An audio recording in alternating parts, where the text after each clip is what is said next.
Pero sana kapag kayo mga ganun nagbi-business, is wag nyo nang i-evil eye na pag nakita mo, ano ba yan, mas mura pa sa ano. Hindi ka na nga sumuporta, naging evil eye ka pa. Anong klaseng person ka?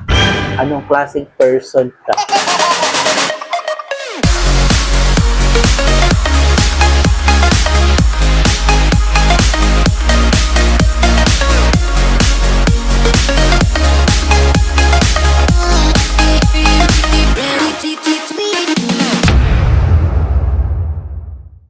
Hello mga kabanding, for today's video is samahan nyo lang ako magchikahan tayo at mag-i-skincare tayo. At ang skincare natin na gagamitin is itong Dr. Leo Amazon White Deep Pores Cleansing and Purifying Clay Mask. So ito yung clay mask, napakahaba naman kasi ng pangalan nito, pwede namang white clay mask na lang. Dr. Leo talaga. Pero anyways, ang ginagamit ko na skincare sa face ko mostly lagi is Dr. Leo. So nakikita niyo yan, Dr. Leo yan. Charet. At saka kung makikita kayo mga tigyawat yan, dahil yan, lagi kong hiniyayakap yung aso ko. So, kasalanan ko din naman siya. Nag-i-skincare, the duality of me, nag-i-skincare, tapos hinahalik-halikan yung aso. So, hindi ko alam. Basta hindi ko mapigilan eh. Bakit ba? Pero sa akin, nag-work ang Dr. Leo, kaya itry nyo na rin to. Ito ang Purifying Clay Mask. So, ito yung sa mga hindi naaabot ng mga hilamos-hilamos lang, ay perfect ito. At ginagamit ko to every other week, minsan 1 week ago, minsan 2 weeks na. Pero depende lang kasi, ang sabi daw nila dito is, nung una, ang sinasabi ko talaga sa mga viewers ko is para to sa oily skin. Sabi ko kasi, ako ay mixture ng oily and dry skin. Minsan oily yung face ko, minsan dry. So kapag oily, dun ko siya ginagamit. Daw siya gamitin in all skin type daw. Pwede naman daw. So kung dry yung skin mo, pwede mo rin siya gamitin. So, i-check nyo na lang din yan kasi may bago na ata silang formulation about dito sa Dr. Leo Purifying Clay Mask. Pero anyhow, ito try na natin siya. Ganito yung itsura niya, guys. Para siyang wax ang lalagyan niya. Tapos, so, eto siya. Ganyan. Konti na lang siya. So, bali pag naglagay kayo nito, ibababad nyo siya for, ibababad nyo siya for 30 minutes. So, ayun na, maglalagay lang tayo. Ito kutsara na to, pang sando ko lang to, pero kinakamay ko pa rin talaga siya. So, maglalagay na tayo ng skincare. So, ang dami pala nito. Nung una, ang dami ko nga nilalagay, pero hindi pala dapat. Dapat sakto lang. So, lagay lang tayo dito ng konti. Konti wire. Tapos dito, tapos saka na natin siya kakamayin. Kasi mas gusto kong i-spread using my hand kesa naman yung mag-aano ko, diba? Mag-i-spatula ko kasi sobrang tagal. So, yun lang, ganun lang kadami ang ilalagay mo. Konti lang, so marami pa rin naman natira. So, after nyan, i-spread na natin gamit kamay. So, habang nag-aano tayo, is magchichikahan muna tayo, which is, meron lang akong i-share sa inyo na, alam mo yun, na, eto usapan tayong JT. Alam niyo yung JT, ito yung usapang utang. Hindi ko akalain or hindi ko lubos maisip na ang daming mga tao na hindi naman sumusuporta sa'yo. As in, hindi naman nagla-like ng page mo, hindi naman nagla-like ng comment mo. Tapos, bigla silang mangungutang na lang ng out of nowhere. As in, hindi mo sila nakakausap everyday, yung out of nowhere lang. Kasi nakikita nila na marami akong pinopost na kung ano-ano, achievements ko, or what, na marami akong ganito, marami akong collab. Para sa mga hindi nakakaalam, yung mga collab ko is, may mga yung iba, mga ex-deal, at saka may mga ginagastos din ako. 'Di ba? Pinapaikot ko lang yung business na meron ako. Tsaka, huwag kayong sasama ang loob nyo at magpo-post-post pa kayo na sabihin nyo, ay, ba yan? Hindi naman mautangan yan. Hello, like, kailan mo ba ako pinautang at kailan mo ba ako, sinuportahan? Hindi naman. At yung eto naman, isa pa, di ba sabi ko yung sinuportahan. Tapos meron naman na fake support. Ayun yung as in, alam mo yung pa sila tawag dito, inuunti-unti ka niya, which is una, nagla-like ng post, first day, second day, magko-comment-comment na yan. Kumbaga, hindi niya bibiglain.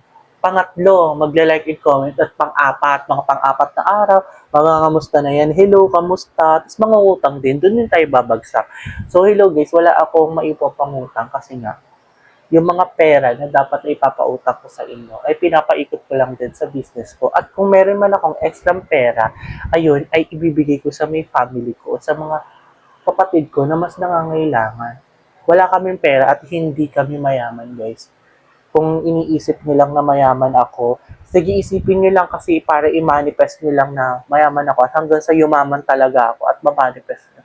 So kasi ako, hindi ako madamot. Kung meron talaga ako, binibigay ko din. Sa sobrang hindi ko nga madamot, wala naman ako, wala nga ako naipon eh. Halos ano eh. Wala akong maipon. Dahil nga, pinapaikot ko yung pera, tapos kapag may sobra, ganun. So, ayun lang naman ang eksena natin dito at ang chinichika ko. Sana wag kayong ganun, guys. Pagka nakakita kayo na may achievement na ibang tao, maging masaya kayo sa kanila. Hindi ko naman sa sinasabi na yung iba kasi di ba tinetest lang, tinetest ka lang kung may pera ka. Yung iba pa dyan, tatanungin ka, be, magkano yung rate mo sa magkano yung rate mo sa hosting?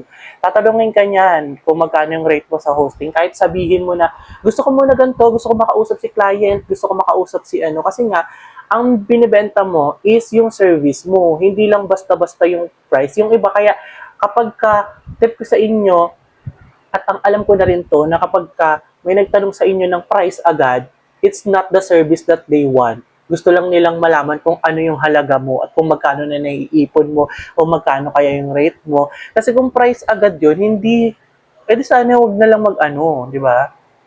Kasi kaya ka nila na kaya ka nga nagpapaparty. Kasi alam ko naman yung iba budget. Pero yung kaya ka nga nagpapaparty kasi gusto mong mas maging bongga yung party mo. Kaya nga nag-aano kayo, di ba? Pero kung hindi mo binibigyan ng chance yung yung nagbibigay ng service sa inyo to explain at nagdadirect ka agad sa price, syempre, hindi ba talaga service nila yung gusto mo? Tinatanong mo lang kung ano yung mga cheap, kung ano yung mas bababang price list na, 'di ba? So hindi ka talaga into kabog, into ano ka talaga. So ayun lang kasi 'di ba? Ay hindi nakakasad din. Yung iba kasi tinatanong lang kung magkano yung price para malalaman nila kung kabog ka na ba? Naaabot ka, kabugan mo na ba ako? Yung iba naman nagtatanong talaga is para wala lang. Naisip ko lang siya somehow pero hindi naman lahat gano'n. Yung iba talaga nag-i-inquire talaga. So, yun lang, share ko lang. So, after nyong bababad nyo to for 30 minutes, tapos babanlawan nyo na siya. So, ganyan lang siya. Ganyan lang siya kanipis. So, bongga na siya. Tapos, ang pakiramdam niya, guys, ang amoy niya, hindi naman siya masakit sa ilong. Para siyang glue, white glue, na nilagay sa face. Tapos, ganito lang yung lalagay mo talaga totally as in. Kasi, yung dati naglalagay ako sobrang kapal, hindi pala dapat gano'n. Dapat ganito lang, yung sakto lang. So, yun lang guys. Gasak ko lang yung kamay ko. So, ayun lang naman ang eksena natin. So, ang gusto ko lang sabihin or words of wisdom natin, kung meron ka talagang gustong kaibigan na gusto mong suportahan mo yung serbisyo na ibinibigay niya or yung service na ibinibigay niya, hindi lang dahil sa price, dahil sinusuportahan mo siya, dahil kaibigan mo siya, ganun. Imaginein mo ha, meron kang isang kaibigan, tapos nakita mo siya na nagbebenta siya ng ganito na kung ano-ano sa TikTok. Halimbawa lang ha. Tapos, sasabihin mo, ay, mura lang yan sa Shopee, mas mura lang yan sa Shopee. Tapos, ang difference na sinasabi mong mura sa Shopee ay 2 pesos, 3 pesos, 5 pesos. 'Di ba? Aanhin mo yung mga madi-discount ka ni 5 piso o 4 pesos o 5 pesos na makakapag-support ka ng iba mong kaibigan na matutulungan mo sila, 'di ba? Tapos little after pag tumagal na yung panahon, minsan baka kakailanganin mo din siya or makilala mo din siya or baka may mahingi ka rin pabor sa kanya. 'Di ba? Yun lang naman ay ang suggestion ko lang naman. Pero kung saan ka mas gusto mong makatipid ka, go lang. Pero sana kapag kayo mga ganun nagbi-business, is wag nyo nang i-evil eye na pag nakita mo, ano ba yan, mas mura pa sa ano. Hindi ka na nga sumuporta, naging evil eye ka pa. Anong klaseng person ka? Anong klaseng person ka? Wag ganun. This thought is just a fictional and this is just only in my mind na baka sakali, baka may mga ganung tao sa akin as my anxious and anxiety is all over the place. So, wala akong pinaparinggan. So, ayun lang. I hope na may natutunan kayo sa araw na ito sa skincare natin at sa chismisan natin. Huwag mo kakalimutan mag-like and mag-subscribe sa aking YouTube channel. Thank you so much. Bye! Babalawan ko na to after 30 minutes. Saka na 10 minutes na kasi yung video. Bye!